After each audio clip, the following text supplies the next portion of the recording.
નમસ્કાર મિત્રો, આજે આપણે જોઈશું ધોરણ 6 વિષય છે ગાલા ગણિત પ્રકાશ સ્વાધ્યાય પોથી. ધોરણ છે 6. તો ગાલા ગણિત પ્રકાશ જે સ્વાધ્યાય પોથી છે એમાં જે પ્રકરણ 2 છે રેખાઓ અને ખૂણાઓ, તેમાં પ્રશ્ન નંબર આપણે 15, 16 અને 17, જેમાં પ્રશ્ન નંબર 15, 16 અને 17નું સોલ્યુશન કરીશું. તો તમને વિડીયો ગમે તો લાઈક, કોમેન્ટ અને શેર કરજો, તેમજ ચેનલને સબસ્ક્રાઈબ કરજો. Thank you so much. તો મિત્રો, અહીંયા જે નીચે પ્રશ્ન 15 છે કે નીચેની આકૃતિ બધી કોષ્ટક પૂર્ણ કરો. તો અહીંયા પ્રશ્નો આપેલા છે: ખૂણાનો પ્રકાર અને ખૂણાનું માપ. તો ખૂણો COD. તો અહીંયા આપણે દેખીએ ખૂણો COD. તો અહીંયા ખૂણો COD જે છે 45માંથી આપણે 30 માઇનસ કરશો તો 30 થી 40 ને 45 એટલે 15 અંશનો થશે. તો મિત્રો 15 અંશનો ખૂણો કેવો હશે? લઘુકોણ હશે. લઘુકોણ 45 માઇનસ 30 એટલે કે 15 અંશ. હવે ત્રીજા નંબરનો ખૂણો BOK જોઈએ. BOK તો અહીંયા છે B, પછી O અને K. તો BOK તો અહીંયા 15થી ચાલુ થાય છે BOK. તો BOKમાં 150 અહીંયા છે. 150માંથી આપણે 15 અંશ કાઢી નાખીએ તો કેટલા વધશે? 135 અંશ. તો એ 150 માઇનસ 15. 150 માઇનસ 15 બરાબર 135 અંશ. તો 135 અંશ એટલે કે 90 કરતાં મોટો હશે, એટલે આ કેવો ખૂણો હશે? તો ગુરુકોણ. હવે ખૂણો જોઈએ COI. તો અહીંયા COI. તો COIની વાત કરીએ તો અહીંયા 30થી ચાલુ થાય છે ને 120 પૂરું થાય છે.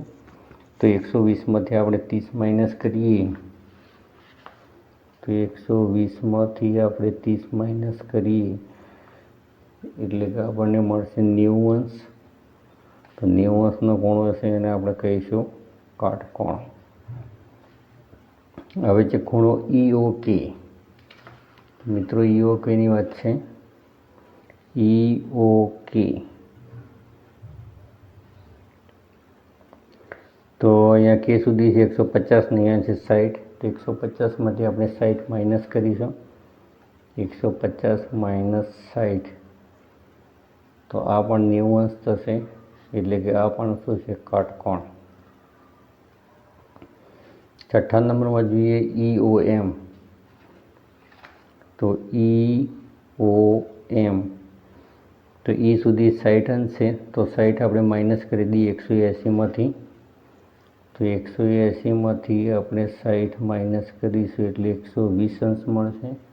તો 120 અંશનો ખૂણો એટલે કે 90 અંશ કરતાં મોટો છે, તો આપણે તેને ગુરુકોણ કહીશું. હવે ખૂણો GOM. તો એ M સુધી છે પણ G સુધી 90 છે, તો 90 આપણે માઇનસ કરી નાખીશું. 180માંથી 90 અંશ માઇનસ કરીશું એટલે આપણને મળશે 90 અંશ. તો એ GOM જે 7મા નંબરનો જે ખૂણો છે કેવો છે? કાટકોણ છે.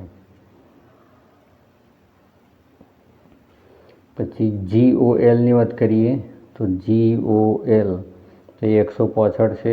G સુધી કેટલા છે? 90 અંશ. તો 165માંથી આપણે 90 અંશ માઇનસ કરીએ તો 65 ને 10 થશે 75. તો અહીંયા 75 અંશ એટલે કે 90 અંશ કરતાં નાનો હશે, એટલે આ ખૂણો હશે લઘુકોણ. પછી 9 નંબરની વાત કરીએ BOL. તો મિત્રો અહીંયા બીથી તમારે જોવાનું છે. BOL અહીંયા 165 છે, અહીંયા 15 છે. 15 આપણે માઇનસ કરવા પડશે. અહીંયા જે 15 અંશ છે બીથી ચાલુ થાય છે O અને L એટલે 165 છે. તો 165માંથી આપણે 15 માઇનસ કરવા પડશે. તો 165 માઇનસ 15 તો 165માંથી 15 માઇનસ કરીશું એટલે 150 મળશે. તો 150 અંશનો ખૂણો છે એને આપણે ગુરુકોણ કહીશું. પછી ખૂણો COM, તો COMની વાત કરીએ છીએ અહીંયા. તો COM એટલે 180 સુધી છે, પણ આ 30 માઇનસ કરવા પડશે. તો 180માંથી આપણે 30 માઇનસ કરી 50, 60, 70 અને 80 એટલે 50 થશે. તો 150 અંશનો જે ખૂણો હશે એને આપણે શું કહીશું? તો ગુરુકોણ કહીશું. તો નંબર 10માં આવશે ગુરુકોણ. હવે 11મા નંબરનો જોઈએ BOH. તો મિત્રો અહીંયા BOH એટલે 105 છે, પણ આજે 15 છે માઇનસ કરવા પડશે. તો 105 માઇનસ 15 થશે 90 અંશ. તો 90 અંશના ખૂણાને આપણે કાટકોણ કહીશું. IOM, તો IOM તો I સુધી 120 છે ને 180 છે. તો 180માંથી 120 માઇનસ કરીશું એટલે આપણને મળશે 60 અંશ. તો આને આપણે કહીશું લઘુકોણ. એવી રીતે ખૂણો DOK, તો DOK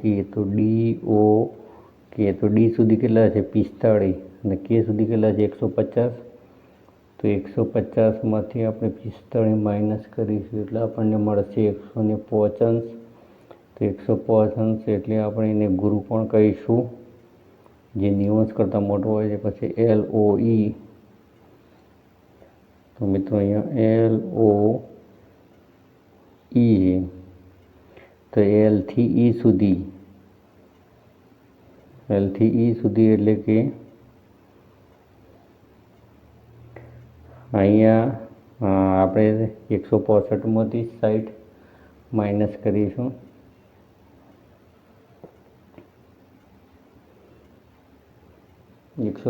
અંશ મળશે. આ પણ ગુરુકોણ છે. ખૂણો JOAની વાત કરીએ. JOA તો 135 ફિક્સ છે. 135 અંશનો ખૂણો છે. 0થી સ્ટાર્ટ જ થાય છે મિત્રો. તો એ જે 15 નંબરનો ખૂણો છે એ 180 અંશ કરતાં નાનો છે, એટલે આપણે ગુરુકોણ કહીશું. 90 અંશ કરતાં મોટો અને 180 અંશ કરતાં નાનો હોય એને ખૂણોને આપણે કેવો કહીશું? ગુરુકોણ કહીશું. ખૂણો MOG, તો મિત્રો અહીંયા MOG MO અને G એ કેટલાનો છે? 90 અંશનો ફિક્સ ખૂણો છે. તો એ આપણે એને કાટકોણ કહીશું. અને છેલ્લે છે MOE એટલે સીધો ખૂણો છે. તો એ 180 અંશ થશે. તો એને આપણે કહીશું સરળ કોણ. સર્જનાત્મકતા જોઈએ. તો એ પ્રશ્ન હોળ છે કે આપેલા ગ્રીડમાં બિંદુ અને ગ્રીડના અન્ય બિંદુ સાથે સીધી રેખા દોરીને જોડો કે જેથી નીચેના ખૂણાઓ મળે. તે આ સરળ કોણ છે. તો મિત્રો અહીંયા 1, 2 પોઈન્ટ છે. તો અહીંયા આપણે 2 પોઈન્ટ લંબાઈ દઈએ તો એ સરળ કોણ બનશે 180 અંશનો. અહીંયા કાટકોણ છે. તો 1, 2, 3 બિંદુ હોય છે. તો 1, 2 અને 3 બિંદુ અહીંયા લઈએ તો એ આપણે કાટકોણ મળશે. 1, 2, 3 1, 2, 3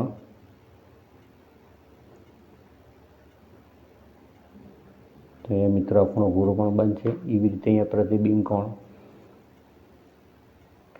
એટલે કે જે 180 અંશ કરતાં કેવો હશે? મોટો હશે. તો એ આપણે બહારનો ખૂણો દર્શાવીશું. પ્રતિબિંબ કોણ છે 180 અંશ કરતાં કેવો હશે? મોટો હશે. હવે ગણિત સાથે ગમે નીચેની આકૃતિમાં આપેલ ખૂણાના ઉદ્ભવ બિંદુની બાજુ દર્શાવી નામ જણાવો. દાખલા તરીકે મિત્રો અહીંયા આપણે A, B અને C દર્શાવીએ તો અહીંયા BC શું છે? ઉદ્ભવ બિંદુ છે અને એની બાજુઓ કઈ છે? BC અને BA. તો અહીંયા ખૂણો કયો બનશે? ખૂણો ABC. તો અહીંયા ઉદ્ભવ બિંદુ છે B અને બાજુઓ છે કિરણ B અને કિરણ BC. એવી જ રીતે અહીંયા આપણે PQR લઈએ તો અહીંયા P, અહીંયા Q અને અહીંયા R. તો એ ઉદ્ભવ બિંદુ છે ક્યુ અને બે કિરણો છે QP અને QR.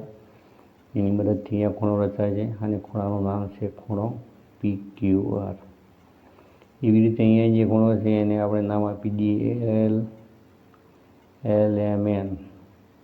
તો મિત્રો અહીંયા ઉદ્ભવ બિંદુ છે M અને બે બાજુઓ છે એની ML, કિરણ ML અને કિરણ MN. તો શું છે એની બાજુઓ છે, અહીંયા બાજુ દર્શાવીએ તેવી રીતે અહીંયા બાજુ દર્શાવીએ. તો અહીંયા ખૂણો બનશે LMN. હવે મિત્રો અહીંયા આપણે XYZ નામ આપી દઈએ XYZ. તો એ ઉદ્ભવ બિંદુ છે Y અને કિરણો છે YX અને YZ. બે કિરણોની મદદથી આ ખૂણો રચાય છે. ખૂણાનું નામ આવશે ખૂણો XYZ.